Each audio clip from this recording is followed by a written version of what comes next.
I was coming home from work one day and I was kind of trying to make my schedule for the next day, and I realized that I had left a gift um, in my bag, and there was a candle, and then also this book. Someone had given it to me for Mother's Day, and it read here, beautiful destinations often require navigating through challenging paths. And when I looked at that, I said, wow, I can just really shut the camera off after that, because that's a beautiful message. Beautiful destinations often require navigating through challenging paths. And it just hit home because oftentimes the mind will tell you that, this isn't gonna work, or I'm not worthy enough, or it's not real, this is a lie. When trying to find yourself that true nature, home, after all the suffering, after all of the fears, and after the point that we kind of get tired, we tend to relax to that quiet place when we let go. We let go of all the mind stuff. It's just like when you hear sometimes people say, I just got tired of being tired. And you let go. And in those moments, you realize a spaciousness. Something kind of opens up and allows you to kind of reset for the next day, or the next moment, or the next apparent time. But the mind, of course, starts to chatter, and again starts to pick things up that whatever we left off, talks about the bills that haven't been paid, or the relationship that isn't working, or the trouble that's going on with the staff at work, or whatever it is. The mind has a tendency to want to hold on, and it starts to build back up and get loud until we reach that pinnacle and we get tired again and we just let go. And some, they reach a pinnacle and they kind of just break. That's when the mind chatter gets unbearable, and they have what we would call nervous breakdowns. But when navigating to that place we call home, it's not without its challenges. Oftentimes, it's because of the thoughts and the belief, the amount of attention that we give to certain thoughts. Because not all the thoughts that go through the mind we hang on to. It's those ones that we have a personal identity to. Something that's been whispering maybe since we were younger, and we've always believed it. Could have been that whisper. I had a family member at one time tell me that, you're not good enough. Would always tell me that you're not going to be anything. And sometimes when you hear that as a child, those things can play over and over in your mind, and you can believe them. And then, of course, once that's conceived, that belief turns into what we consider as reality. Or you can do what I did. I wasn't a child when I was told that I wasn't going to be anything, and I was going to be on the corner doing this and doing that, and all these things that I haven't even experienced. And I was wondering in my head, if I'm not doing that now, why would I be doing that when I finally, go out there and try to make something of myself? This is the thought of a 15-year-old. And in that moment, I decided, let me show them otherwise. I'm going to be something even more. Matter of fact, I'm going to make more money than they will. I'm going to go to college. And I just used it as fuel.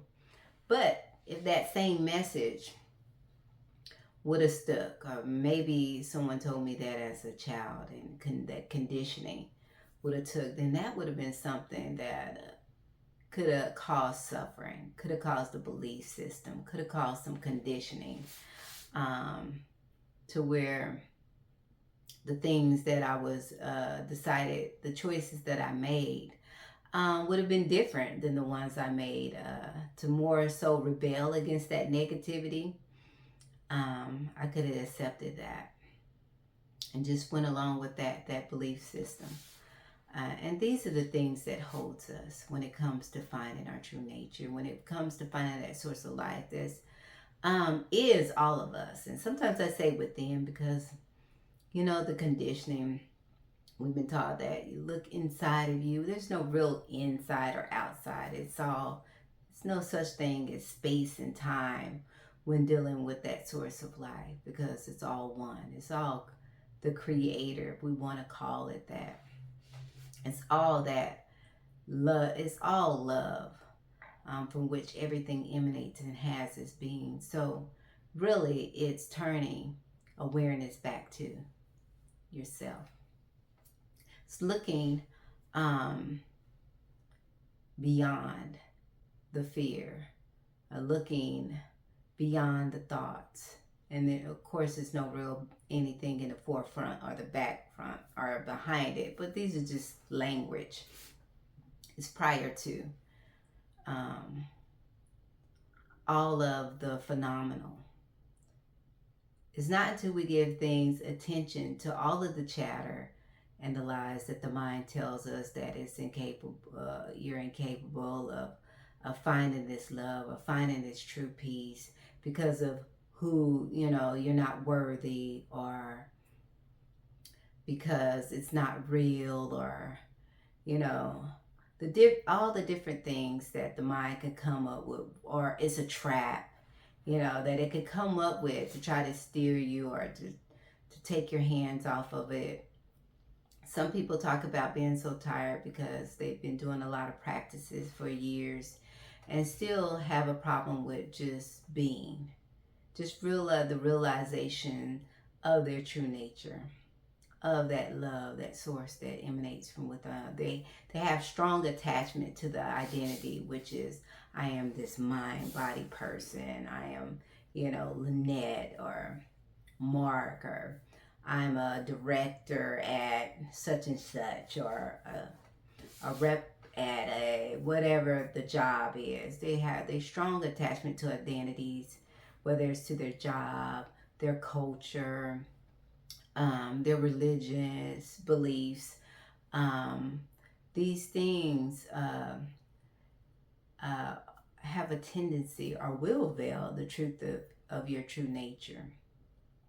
They will veil all of the conditioning that we were raised up in, have a tendency to veil that. And so when there's a strong sense of self, the egoic self, which is no real self, but when there's a strong sense of that person, that separate self, it makes it hard to be able to truly see your true nature, as that source of life, that peace.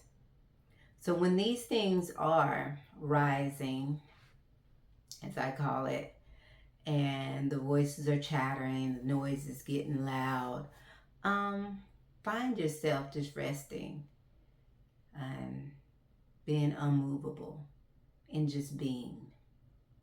Just opening up your heart and sitting with that love, sitting with that peace. And no, it doesn't have to be anything what we call mystical or anything like that. It just be sitting with yourself, that open space.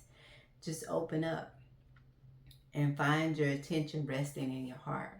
And if there is something that just keeps reoccurring, sometimes it does help to look at it and see where it's coming from. And oftentimes when you follow it, you be like, you know, the way to follow it, I would ask, where is it coming from? Is it coming from my heart, or is it coming from my mind? You know, what is it saying? It's saying you should be scared.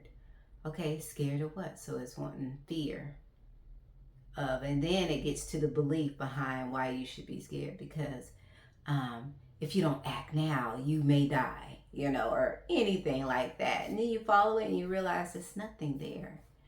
Get back to the source of it. You realize it's all a belief, all a lie. And it's like a cloud, a vapor that just goes away. Then you can allow your attention to rest back to your heart. And that gives you a spaciousness. So this journey, sometimes it is a journeyless journey, but it can be challenging. But the beauty on the other side makes it all worthwhile. And just enjoying that journey and not being too hard on yourself and not giving you a time limit and not hurry because I'm going to die or whatever the mind will come up with. Or when challenges, you feel like sometimes the mind will tell you failed. Oh, I gave in to it again. Oh, I let it go again. And it'll give you all these reasons why you're not worthy. Those are the things to just let go of. Let go of all of that belief in that mindset, or giving the thoughts power by giving attention to them. It doesn't matter that they're chattering away or telling you one thing or another, trying to convince you why you're not worthy or not enough or anything like that. Let it chatter. Let it do what it do, and you rest assured in just pure being, that pure love, that pure space.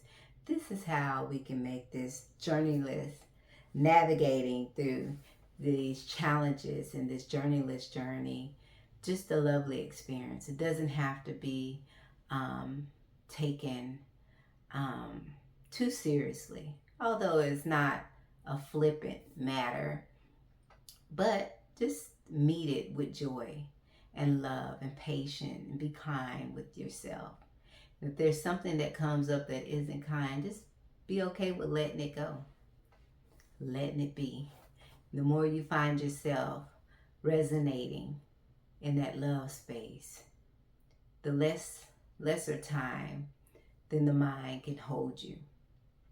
Those times start to feel like less and less, and you have more days where you were experience your true nature than all of the mind chatter, get caught up in the movie of the mind.